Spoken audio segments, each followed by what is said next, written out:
After another dismal episode of Monday Night Raw, we're back where we all knew we were going to be. We all saw this coming. The end of this show tonight was absolutely the most uncreative way for WWE to get Charlotte Flair into the match with Ronda Rousey and Becky Lynch. This entire show was built around Becky Lynch apologizing to Triple H and Stephanie McMahon. And it all led to Becky ended up getting suspended for 60 days and out of the Wrestlemania main event, and Charlotte put in her place. How fucking uncreative could they get? They honestly, and it's like, seriously, they could have did this entire thing the Tuesday after SmackDown, or the night after. You could have Vince come out like, no, you weren't supposed to be in the match, so I'm going to suspend you, and we're going to go with the person that you took out. So no, I don't know why they did this. I have no clue why they decided to even go with the first suspension. It was she was suspended, quote unquote, for indefinitely last Monday. She showed up on SmackDown, and then she was invited back to Raw tonight. So what was the point of this first suspension? Nothing completely. Tonight's show was absolutely dismal outside of an excellent tag team championship match between the Revival and Chad Gable and Bobby Roode, and anything having to do with Becky Lynch. Everything else was filler and unnecessary. Again, we got a rematch, pretty much a rematch from last week's show of Kurt Angle and Braun Strowman versus Baron Corbin and Drew McIntyre, but we added Bobby Lashley and Finn Balor to the babyface and heel teams, just to give you a little bit of same old shit, different day type of feel. Monday Night Raw desperately needs to go back to 2 hours, desperately, because there is just not enough talent, not enough superstars used on this roster to give us a 3-hour show, and a good 3-hour show. It's just painfully obvious every day we go that we can see that Monday Night Raw is suffering badly because they have 3 hours that you can't get nothing good for it. It was a bad show again. But what else is new? The show started off with Triple H and Stephanie in the ring. Triple H, Stephanie takes the mic and welcomes us to Monday Night Raw, which is god fucking awful every time she says it. Plugs the Elimination Chamber and the first ever women's tag team titles being decided. Those tag team titles have become absolutely irrelevant, from the announcement of them to the introduction of them to how they built towards this match, which has been piss poor on SmackDown because everyone just gets thrown into the match, and on Raw where everyone had to earn it, and the only 3 legitimate tag teams on Monday Night Raw are in this match, and the only legitimate tag team the 2 legitimate tag teams on SmackDown are in the match, and the other one just got put together. Triple H plugs the Chamber match for the WWE title with Randy Orton, Bray Wyatt, Daniel Bryan, Randy Orton, Samoa Joe, Mustafa Ali, Jeff Hardy, and AJ Styles. Stephanie then plugs the Ruby Riott vs. Raw Women's Champion Ronda Rousey match, which was announced this past weekend. Triple H says Rousey will go on to defend her title at WrestleMania 35 against Becky Lynch if she's able to defeat Riott. They led us to a video package of the recent happenings from last week of Becky punching and destroying Stephanie McMahon and Triple H being slapped in the face. Fans want Becky Lynch. Stephanie tries to say despite what happened last week, she and Triple H will do what's best for business and give us what we want. And the way this show ended tonight, I just want to sit there and say, Steph, bullshit. Absolute bullshit. Stephanie wants to hear from Becky's doctors on her injury. She's about to bring them out, but music hits and out comes Becky Lynch. Cole mentions how despite the storyline suspension, Becky showed up at this weekend's live events and invaded them without permission. Becky takes the mic and taunts them for what happened last week. Triple H says everything happened fast, but he wants to move on. He apologizes. He mentions that Becky saw her own doctor, but WWE doctors are also on the case. He says that they found her no tear, no structural damage to her knee, and the doctors believe that she will be 100% medically cleared after a few weeks of rehab. Triple H announces that as of now, Becky's suspension has been lifted and her match at WrestleMania 35 is on. Stephanie starts hyping up Lynch versus Rousey at WrestleMania and says this match will happen only if Becky can do one thing. She says Becky is a role model for girls around the world and actions have consequences. Triple H agrees and he says the suspension is over, the match is back on, but Becky has to apologize.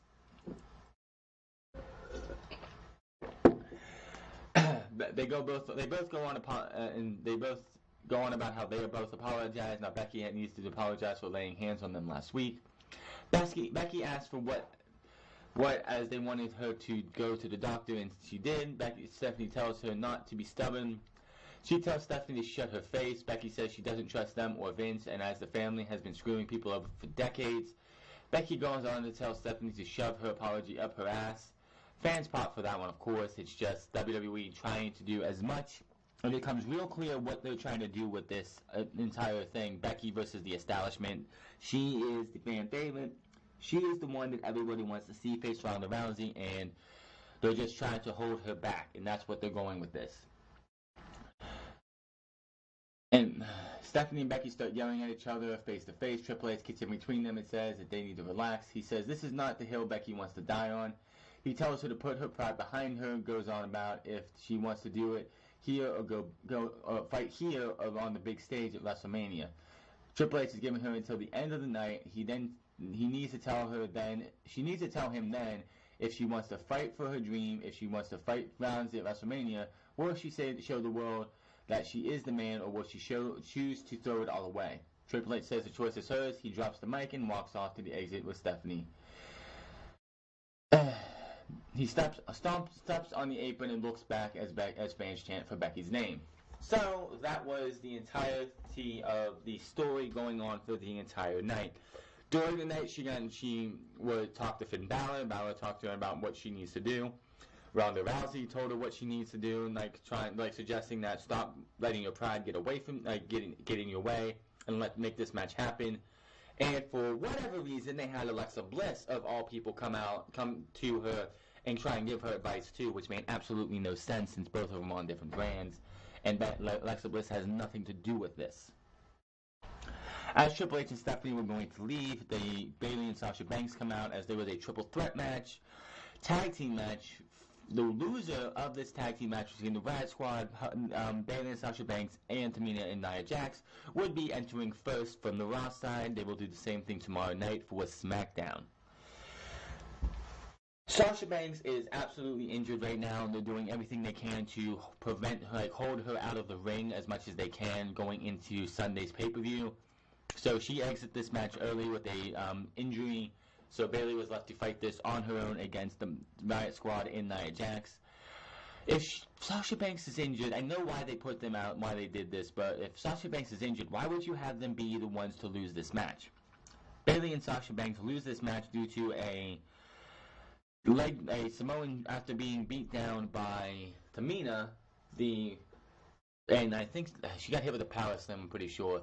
Tamina takes Liv Morgan's limp body, he was completely dead, tags in Nia Jax. Nia hits the Samoan drop, 1, 2, 3, and Bayley and Sasha Banks will start first from the Raw side. The reason they did this, and the reason why Bayley and Sasha Banks they're going to win the match. They are winning, and we'll talk about that more this Thursday, I believe, or Friday, this Friday. The reason they're doing this is simply because they want them to have the struggle of going from first to champions. They want them to have the hardest road to get to the tag team championships.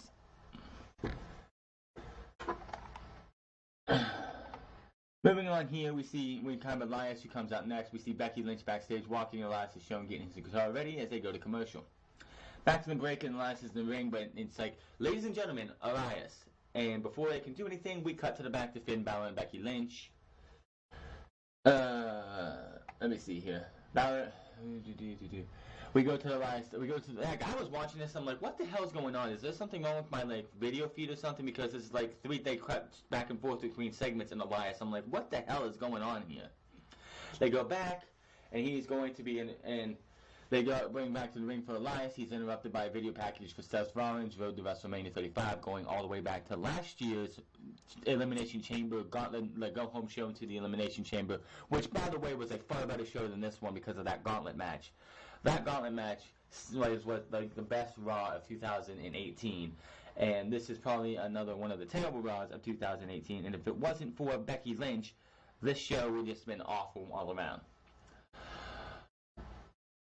They try another attempt on Elias, and out comes, for whatever fucking reason we had the Lucha House Party come out. I don't know why these guys are even on. I know why they're on. Like the main reason they're on Monday Night Raw is because Monday Night Raw has no tag team division, and they gotta have somebody in the tag team division for challenges. Elias is not happy as they went to break, and the Lucha House Party got Mike cut. Elias rants about always being interrupted and says what's worse is that the album wasn't nominated for a Grammy, which, by the way, this guy's supposed to be a heel, and the crowd booed when he mentioned that his album, which was an EP, wasn't nominated for a Grammy. Kalisto says tonight they decided that they want to walk with Elias. Elias is ready to perform. He asks everyone to silence their cell phones, hold their applause, and shut their mouths. You know, same old, same old. Elias starts singing his latest song, which blasts Grand Rapids and the people. Elias asks Lucha House Party what they think. Fans started "You suck" chant, and Kalisto said it sounds like he sucks. Elias goes on about how hard it is to be him. Elias has a few words with Dorado and Metalik. Kalisto steps up and tells Elias he's got this. Elias tells Kalisto to take his seat, take his guitar, and show everyone how hard it is. Kalisto plays some and he's actually not bad. Metalik and Dorado lead the Lucha chant. Elias gives Kalisto props and asks if he'd like to do a duet right now. Elias grabs his other guitar for the duet, but he smashes it over Kalisto's head instead. Elias retreats to the stage as Dorado and Metalik check on Kalisto in the ring. So basically, Elias has gone from being somebody that we should care about to comedy fodder and filler for Monday Night Raw, because since his match against Seth Rollins for the Intercontinental Championship, what was it, at Extreme Rules last year, which did... Well, not Extreme Rules. Money in the Bank. I think it was Money in the Bank. There was Money in the Bank. That match was the last time that Elias really did anything. And now he's just sitting here doing comedy spots with Kalisto and the Lucha House Party. Man, how far in less than like 7 or 8 months Elias has fallen. I don't care anymore. The ship for Elias has sailed, and we are off the boats and ready to go. Bobby Lashley was out here because at the Elimination Chamber it will be Bobby Lashley and Leo Rush in a handicap match versus Finn Balor. With Balor pins Leo Rush, or Bobby Lashley, he becomes the Intercontinental Champion. This was Balor versus Drew McIntyre. This went about a few minutes until Balor was won by DQ. And then it all broke down. Balor was getting beat down by Drew McIntyre and Bobby Lashley. Out came Kurt Angle. Out came Baron Corbin. And then out came Braun Strowman. Can someone please tell me why we're getting a match that we got last week, only added 2 new superstars with Bobby Lashley and Finn Balor? This was atrocious. From the start, from Balor's entrance into this arena to the end of this, to about halfway through this match, this took up 45, it felt like 45 minutes of the second hour was this entire thing between Finn Balor's entrance for the match between Drew McIntyre and himself and the end of this match. Almost the entire second hour was this entire segment. It was absolutely ridiculous. The match looked like it was over when Finn Balor got hit with Bobby Lashley's finisher. And John Cone, who was the referee, and I didn't realize who it was until Corey Graves actually said his name, counted the 1, 2, 3, but Balor's foot was on the rope. The heels are celebrating. Out comes Chad Patton, which, by the way, when was the last time we actually heard the referee names on TV? They usually just say the referee, the referee, the referee. Has Vince McMahon unbanned the use of referee names because Chad Patton and John Cone got recognized of who they are tonight. It was just really weird. But Chad Patton comes out and says, hey, Finn Balor's foot was on the rope. They restart the match. And of course the babyfaces win, so that was that. Who really cares? It was too long of a segment. I swear, like, WWE, if you want to know why WWE needs to go back to 2 hours on Monday Night Raw, 9 o'clock hour for Monday Night Raw this week is a clear indication that they need to go back to 2 hours, because almost the entire episode, the entire second hour was Balor versus McIntyre, a beatdown, a 6-person brawl, a 6-man tag match with a fucked up finish in between to restart the match, and then the finish. Absolutely ridiculous, and doesn't need to happen again. Then we had Nikki Cross versus Ruby Riott. We go to the ring for a match. The camera cuts backstage to Becky and Charlie Caruso. This one was funny because Charlie Caruso, it's not her fault, but the questions they have her come up to her superstars and ask are insulting half the time, and I'm surprised most people don't just walk away. She asked what she will, what Becky Lynch will say to her fans. This was the question. She asked, what will she say to her fans if she doesn't apologize to Triple H and Stephanie McMahon? Giving the fans that have been wanting to see her wrestle Ronda Rousey since it was taken away from us at Survivor Series. And she looked at Charlie and said, Charlie, it's none of your damn business, and walked away. And I'm like, thank you, somebody got slippy with Charlie Caruso, because I'm sorry, the things they have Charlie ask are just awful. Just absolutely awful. Ruby Riott makes her entrance without Liv Morgan and Sarah Logan, who was still recovering from the triple threat match earlier. We go to the Black History Month video on the 1963 March of Washington with Dr. Martin Luther King. The same thing that they have superstars go and look at every single year. Too much. And the match is underway. Cross tries for an early pin attempt by Riott. Takes control with strikes Cross with the crossbody. Get it? Cross with the crossbody. Funny. For a 2 count. More back and forth. Riott misses a splash but comes right back and sends Cross to the turnbuckles for a 2 count. The camera cuts backstage to... I hate when this happens. I really fucking hate when this happens. You have a match, and a lot of people probably on TV, back at home, are invested and want to see what happens between Ruby Riott and Nikki Cross, because we haven't seen it for a while. So what does WWE do? They show that we don't care about this match because we're going to cut back to Becky Lynch in the back, and here comes Ronda Rousey confronting her. Ronda asks if Becky's ego is more important than making history together and for the women everywhere. Rousey tells Becky to quit creating her ego. Rousey says the man needs to man up. Ronda tells Becky to stop whining and start apologizing, even if she doesn't mean it. Rousey says Becky proves she's a coward and scared to fight if she doesn't apologize. Stop doing this shit. That could have waited till this match was over. You could have had this match happen and then cut to the back for that segment. You did not need to take away from a match. This match really didn't mean anything, but still, people want to see what Ruby Riott and Nikki Cross can do. Cutting away to show us something in the back just says, yeah, this match is irrelevant. Why the fuck should you watch this match when Ronda Rousey and Becky Lynch is more important? Which I know, they are more important, but that should have waited till after the match. Just saying. Back in Ruby, we go back and Ruby drives knees into Cross while she's down. Cross looks to turn it around, but Riott levels her. Riott yells and talks trash about how she's the next champion now. They tango and end up on the apron now. Cross fights back and slams Riott's face first on the apron. Cross looks to keep control. She traps Riott in the ring apron cover and loads on her. They come back in and Cross tries to mount more offense, but Riott nails a Riott kick for the pinfall in the win. Ruby Riott is your winner. Did you expect anything else? Ruby Riott is going into a match with Ronda Rousey on Sunday. They have to make her look a little bit strong, even if she has absolutely no chance of winning. We had Seth Rollins come out next, and this promo was actually, I think, one of the weakest things on the show. Rollins goes to take the mic, but a burn it down chant starts, which happens every time now.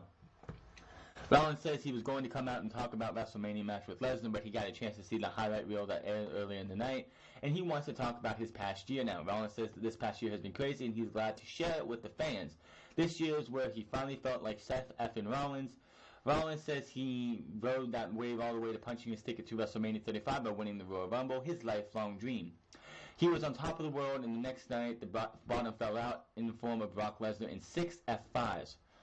Rollins says he took some time off and went home. He is in pain, maybe from recent wear and tear or a career of it, which he does have a bad back, and that's why he hasn't been on. He wasn't on TV last week, and he didn't get physical tonight in any way, shape, or form. Rollins says the pain he felt from the 6 F5 was unlike anything he's ever experienced, but the good news is that he took 6 F5s and he's still here. He's still standing, and if he could stand, he can fight, and if he can fight, he can stomp, and if he can stomp, he can beat Lesnar. Rollins says he had friends and family and ask him if it's really worth it. Rollins says if WrestleMania is the last match of his career, it's the last match he steps And Paul Heyman interrupts that. As usual, Heyman introduces himself, and he says he has a WrestleMania level surprise for us. That's his grand introduction for Brock Lesnar, but there's no Brock Lesnar. Rollins says, yeah, well, you know, what's new, Heyman? Heyman says, ignorance is definitely bliss because it gets them every time. I mean, yes, Paul Heyman shows how sheepish everyone is. Because he could just sit there and be like, the reigning, defending, undisputed champion Brock Lesnar, and every time everyone's like, oh, Lesnar's here, and then it finds out he's not. Just this stupidity of people. Why does that, like, it's like, seriously, do people who go to these shows not pay attention to things? Because Brock Lesnar isn't scheduled for another Monday Night Raw, as far as I know, until the go-home show to WrestleMania. That's a long time. Heyman says ignorance is bliss, he's here to educate Rollins tonight. Heyman says Rollins is pontificating off the idea that all men are created equal. But they are not. Heyman asks Rollins if he really believes his DNA matches the DNA of Lesnar. Heyman calls Rollins a great athlete, a top-tier performer, a WrestleMania main eventer, and possibly the best Heyman has ever seen. But Lesnar is a beast, a predator, a career killer, a merciless sadist with the unrepentant soul, Heyman says if Rollins goes into WrestleMania with the mindset of this possibly being his last match, that's a suicide mission. Heyman says if Rollins tries to take the title from Lesnar, Rollins will be the architect of his own demise, and that's not a prediction, that's a spoiler. Rollins says Heyman is correct, but he doesn't understand how Rollins doesn't care. Rollins says Lesnar has held this industry that he loves as a hostage for 2 long years, and Rollins won't stand for it anymore. Rollins doesn't care if WrestleMania is a suicide mission because he will be that martyr. Rollins says he will sacrifice his body, he will sell his soul and burn in hell if it means Lesnar won't leave WrestleMania with the title. Rollins tells Heyman that that's not a prediction, it's a spoiler, and that was that. Music hit, out comes Dean Ambrose, enters the ring, and they stare at each other, and Ambrose says he only has one thing to say to Rollins, slay the beast, and fans cheer. He exits the ring, stands on it, takes a seat at ringside, and that was that. So, one, I think Dean Ambrose is no longer a heel in WWE. I think he's just until his contract is up and he is out of here, I think he's in a tweener role. This match I feel is going to be way better than any build, and this is the problem with Brock Lesnar being champion, because one, he's never there, and two, Heyman could be one of the best guys to sell you a match, but it's the same thing over and over and over again with Brock Lesnar, and we're all just sick and tired of it. There's nothing left that he can say to us that makes us believe that Brock Lesnar is Brock Lesnar isn't who he says he is. It's just when this is done and over with, we hopefully have a better match than this build. This is WWE, and the WrestleMania builds over the last 3 or 4 years have been fucking awful. WrestleMania 31 was a decent show. WrestleMania 32 was awful. WrestleMania 33 was and WrestleMania 34 was okay with a couple of good matches. WrestleMania 35 is looking to be one of those shows, and we'll have to just wait and see how this goes. We had Dean Ambrose versus EC3. As you remember, last week EC3 beat Dean Ambrose in a very quick fashion squash match, and this is WWE with the 50-50 booking. The bell rings and Ambrose nails EC3 from behind, unloading in the match to get the match started. Ambrose chases EC3 around and back in the ring, allowing EC3 to deck him and turn around. Ambrose comes back with a flying elbow tap, but EC3 clotheslines him to the mat. EC3 mounts Ambrose with a few rights. EC3 with chops in the corner now. EC3 with more offense and a missile dropkick from the corner. EC3 lifts Ambrose up for a vertical suplex and holds him there with a 2 count. Definitely some nice show of strength there. EC3 keeps Ambrose grounded in the middle of the ring now. Ambrose fights back and blocks a neckbreaker attempt. Ambrose with chops now. EC3 with a chop of his own. EC3 drops Ambrose and stands over him, yelling out of the crowd. Gets some more offense in until Ambrose moves and he charges into the ring post. Definitely looked like that one hurt. The one thing I hate about the ring post shoulder move is that we see it way too much. Braun Strowman does it almost in every one of his matches. And when it's done, 95% of the time, it looks awful because you're not going to go charging like a bullet into the ring post and hurt you, like mess your shoulder up. It just looks bad because you're like stopping yourself and then pulling yourself into a slight tap on the shoulder, and it just looks awful. Ambrose gets a clothesline for a 2 count. EC3 comes back and smirks as he looks to put Ambrose away, but Ambrose rolls him up out of nowhere for the 1, 2, 3. 50-50 booking. Right there. What does this go for Dean Ambrose? What does this go for EC3? Hell if I know. Dean Ambrose has no plans going into WrestleMania. WWE is just going to have him tour around and win matches or lose matches here and there. Now, I do want to reiterate something that I talked about on Unscripted this past weekend or yesterday, where it was talked that Dean Ambrose would be probably facing off against Nia Jax at a house show. That has come back as being incorrect. That was not the actual advertisement. Someone like messed up the advertisement or something. It wasn't supposed to be there. So, as far as you know, Dean Ambrose versus Nia Jax is not happening yet.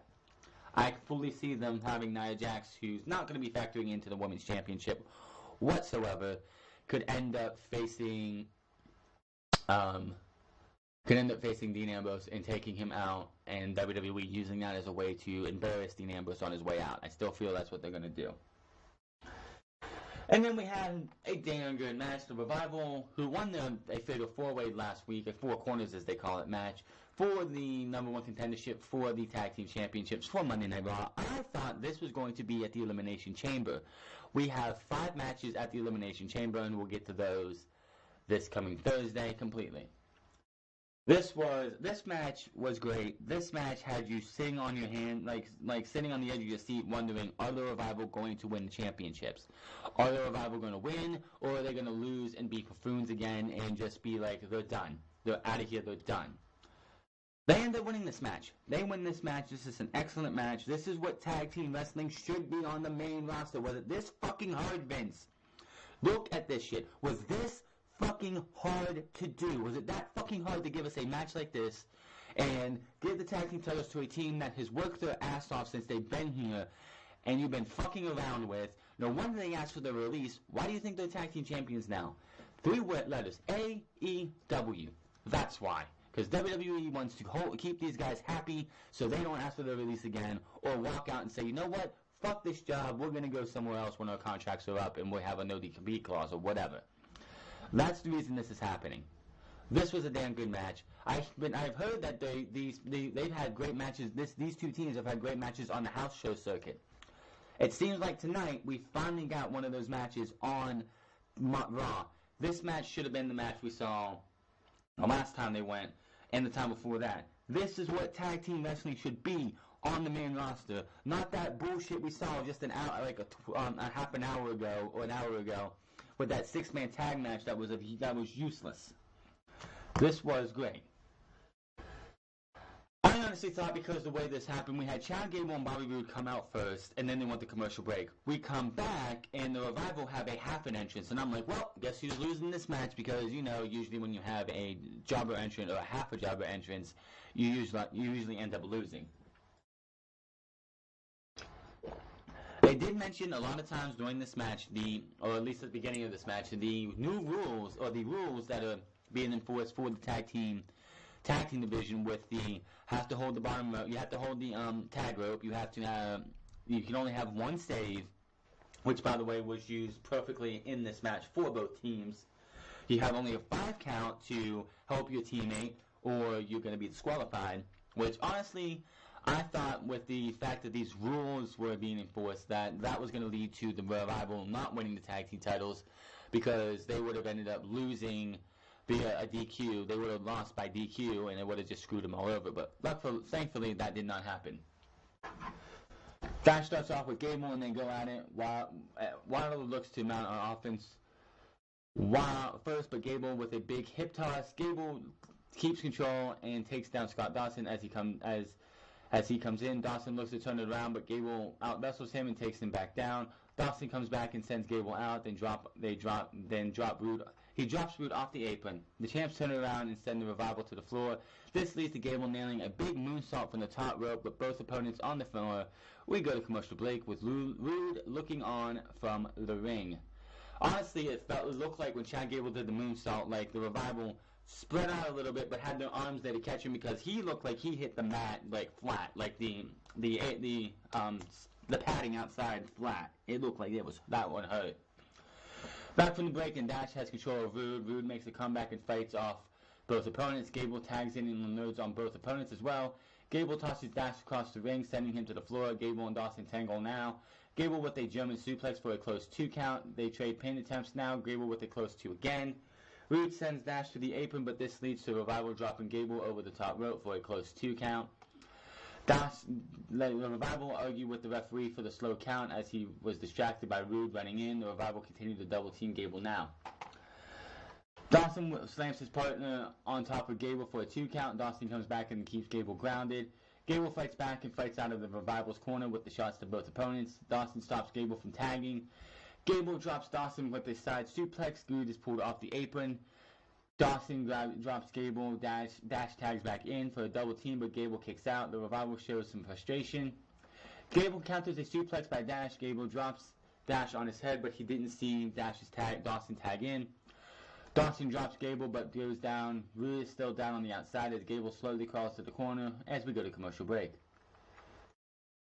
Back from break, and Rude gets the hot tag because for some reason it's like, yeah, Rude's down and Dawson Gable's walking over there, like crawling over there to try and tag in. He looks like he's down and out and it's gonna take forever to get back. We go to commercial break, and as soon as we get back from commercial break, Robbie Roode's like all better. Like there was nothing wrong with him. He didn't get knocked out. He didn't get beat up or anything. It was like he was all back to normal. Not really good selling there, Mr. Rude. Let's see here. Rude gets the hot tag. He unloads on Dash as he comes in. Rude slams Dawson. Rude keeps control with more offense on both opponents. Rude comes off the second rope and can't hit a blockbuster on Dash, but he does clothesline Dawson over the top rope to the floor. Rude with a big spine buster on Dash for a 2 count. Rude calls for the glorious DDT, but Dawson runs in and stops it. Dash rolls Rude up for a 2 count from behind. This leads to Revival hitting a big double team glory special, which looked amazing. It looked like it was the glory. He had one hand up in the glory, like the glory bomb, like the glory bomb, like he was gonna do the glory bomb, and the other guy ran off the ropes and hit and did a bulldog at the same time. It was actually awesome. Dawson covers for another close 2 count, and I'm starting to think, man, are the Revival going to win this match, or are we just going to have Rude and Gable win this thing and keep them with the tag team titles? The Revival with some more double teaming. Rude counters with a pin to Dawson on Dash of his own. Gable tags in for the double team, but Dash slides out of Rude. Rude hits a blockbuster while Gable turns it into a pin on Dash, but Dawson runs to break up the pin just in time. Rude gets sent to the floor. Gable rolls Dash into a pin with one leg. Dash and Gable tangle in the corner now. The Revival hit the big double team top rope bulldog on Gable, but Rude runs in and makes the save just in time. More back and forth now. Rude saves Gable for another double team. The Revival run into each other. They come back, but Gable gets a close 2 count on Dawson from the top rope. Dash tags in while Rude is still down on the outside. This leads to Revival catching Gable with the Shadow Machine for the 1, 2, 3. The Revival are your tag team champions. And then that leads us to what we have been waiting for all night. This was just 5 minutes, 6 minutes of, okay, what are they going to do here? It was just too easy. Just too easy for them to do this. I knew something was going to happen. It just felt like something was going to happen, and I don't care what anyone says. This shit did not need to happen the way this ended. This was so uncreative, and just WWE showing and pretty much just feeding into what we know is that Vince McMahon has to have his golden child in the women's division have all the firsts. Quite honestly, has to be part of almost every first if she can be. Stephanie says it's been a long night and we're ready to find out if she will go on to live her dream at WrestleMania 35. Stephanie says it's Becky's choice. Triple H says they want this to work out. Stephanie talks about how Becky and Ronda can make history at WrestleMania, but in the business world, you have to learn to be responsible for your actions. Stephanie says they did earlier tonight when they apologized. Stephanie asked if Becky will say those 3 little words. Those 2 little words. She said 2, yeah. Or will she throw away her moment in history. Triple H tells Becky to ignore the fans. This isn't about them. This is about between the three of us. Triple H asks Becky what does she want.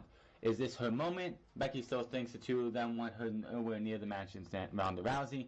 Becky's been getting advice all night, and no, she doesn't trust Triple H or Stephanie. Yes, she got angry when she saw her opportunity being taken away from her. Plus, the fans chanted knocked them out, and Becky did lay hands on them. Becky says if that's all it is to keep her from her dream, then Triple H, Stephanie, I'm sorry. Becky says now that Triple H and Stephanie go to shake her hand, and she turns around and says, now that that nonsense is out of the way, we have a deal. She has a clear path to WrestleMania. Triple H says he wouldn't have it any other way because she said, if anyone tries to get in my way, they will have to deal with straight fire. And he said, I wouldn't have it any other way. And they congratulate Becky, and she is going to WrestleMania. She asks if that's it. He says that's it. Congratulations, you're going to WrestleMania. Becky laughs and starts cutting a promo on Rousey. Her music hits, and out comes Raw Women's Champion Ronda Rousey. Rousey hits the ring and stares at Becky, and we think, oh, this is going to be something like, we're going to hear what these two have to say. When out comes Vince McMahon to ruin everyone's fun. Vince says he's out here before they do something silly. This could be one of the greatest matches of all time, but he thinks Becky thinks she's bigger than WWE. Vince says this is about bad attitudes, and that goes for Rousey too. Vince says Becky's not the man, he's his. Vince suspends Becky for 60 days, putting it back 5 days after WrestleMania. Vince says they need someone to replace her. They need someone who can take Rousey to her limit. We need Charlotte Flair. If you didn't see this one coming, then you're a blind fool. This was absolutely pathetic. And yes, this does make Charlotte Flair a big heel in WWE, but this was absolutely pathetic. Charlotte comes out. Rousey and Becky look confused in the ring. Vince raises Charlotte's hands as he says, look, get used to this, Rousey, because after WrestleMania, this is going to be the scene. New Raw Women's Champion, Charlotte Flair. This was pathetic. This was absolutely pathetic. I don't care what it does for Becky, for Charlotte Flair, if it makes her the heel she needs to be. This was absolutely one of the worst creative ways for them to do this. This also shows that WWE has no faith. Vince McMahon has no faith in anyone but Charlotte Flair to be in the main event of WrestleMania. How do we get this to the triple threat match that we're supposed to be getting? I have no idea. Hopefully we will have more information as we get further into the night and into the week, and we get closer and closer to WrestleMania. But this was absolutely fucking stupid. You couldn't think of a better way of getting Charlotte into this match? No, we'll just have Vince McMahon come out, who could have did this 2 fucking weeks ago. What the fuck? Why would you sit there and just have Vince McMahon sit back and be like, oh, well, you put your hands on my daughter and my son-in-law, so I have to come out here, suspend you for 60 days, even though you apologized to them, which, again, makes no fucking sense because she has not done anything to Vince yet. So why the fuck is he getting pissed? They came out and said, listen, you have to apologize to us, and you did. That's all you needed. But no. They had to do this shit. It's just so fucking stupid that they went this route. This was so fucking uncreative. I could have probably, if you gave me a minute or two, I probably could have came with a better way to do this. Quite honestly, it would have been better if you would have waited till Fastlane. Like I said, they could have waited till next week. I even said this with this whole suspension thing. Why did you not focus on what's happening at the Elimination Chamber today and tomorrow? Because tonight and tomorrow is the go-home shows to the Elimination Chamber. Worry about it next week or later on. Why did we have to get this resolution tonight? It made no sense whatsoever fucking ever. You have more to worry about, and that's what we get. Monday Night Raw, again, just showing you why I can't wait to see what AEW does. Yes, we had an excellent tag team title match, which is what we should be seeing all the fucking time. I don't care what anyone else says. That was just, it was a great match. It was a great TV match, and I think they would have been great on pay-per-view if they were given a little bit more time with no commercial breaks. That's the one thing people don't realize is, like, people who are in the arena get to see what we don't get to see. This would have been great and better. This would have been like a great match with no commercial breaks. That's only possible on pay-per-view. So it's a good TV match. It's could have been better if we would have seen it on like pay-per-view. I honestly assumed that this was going to be at the Elimination Chamber, but we have 5 matches, 2 Elimination Chamber matches, Cruiserweight Championship match, Intercontinental title match, and women's. Okay, we have like 6 matches or so. Yeah. So this match just got bumped to Monday Night Raw this week, and we have new tag team champions. Let's see what they do with the Revival here from here on out. If I was the Revival, I'd pull a Chris Benoit and be like, listen, hey, we won the titles, guess what? We quit and leave.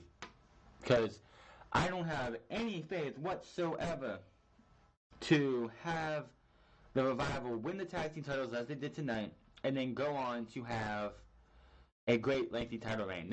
We could get a match between them and the B team, and then the B team roll them up and win the match.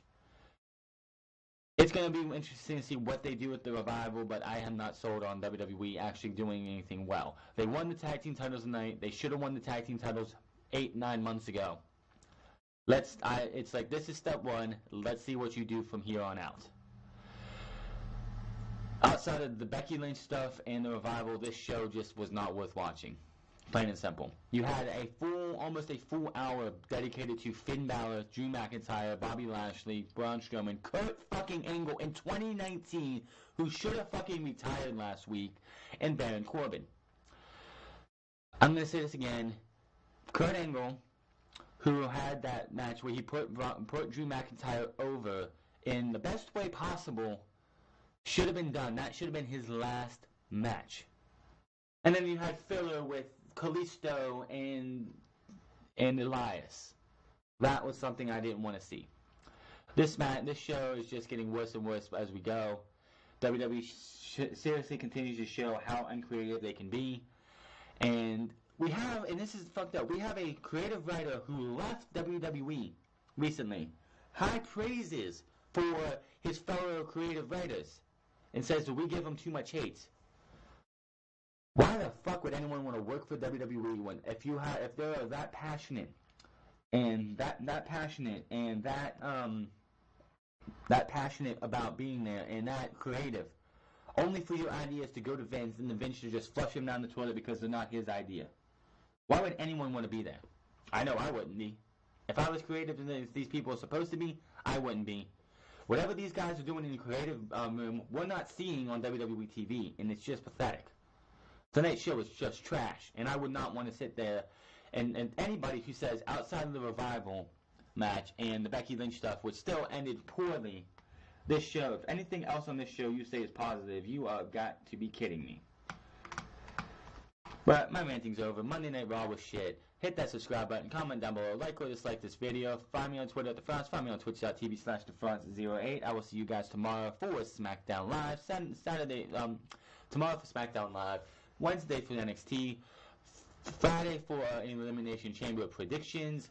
Saturday for Unscripted. And Sunday for the Elimination Chamber preview show. Until then, my name is TheFrance, and I will see you guys later.